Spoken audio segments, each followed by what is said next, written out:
Of the press, fellow Malawians out there, and the fellow members of Malawi First, allow me to welcome you to this press briefing this morning, where we have all gathered to demand accountability over what we expected to be Mombera University.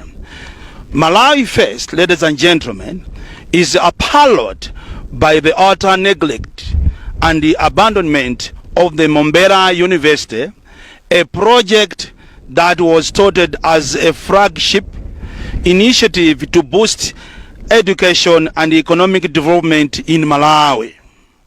Despite significant resource allocation, the university has been reduced to a white elephant with no sign of completion or functionality.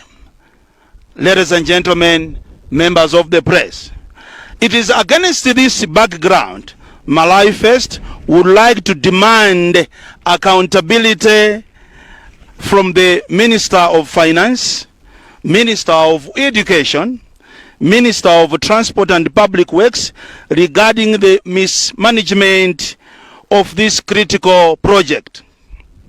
The people of Malawi were promised that the university will be officially opened by the 5th February 2025. But it appears, ladies and gentlemen, members of the press, that the deadline was nothing more than a pipe dream. Furthermore, we call upon Paramount Holdings, Deck Construction, and the Chinese company involved in the project to explain to Malawians why and what happened, who told them to abandon this project, who is responsible for this, monumental failure. As you can see, there is nothing to show, despite, billions of Kwachas allocated for this project. There is nothing here at the site. And even myself, I'm failing even to read the statement because there is nothing to show.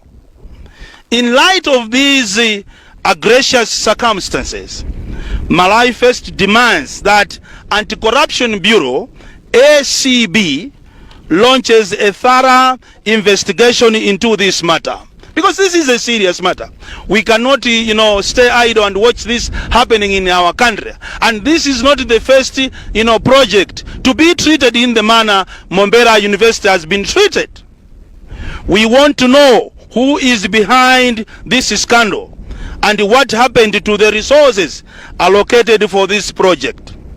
The people of Malawi will not be fooled by empty promises and grandstanding.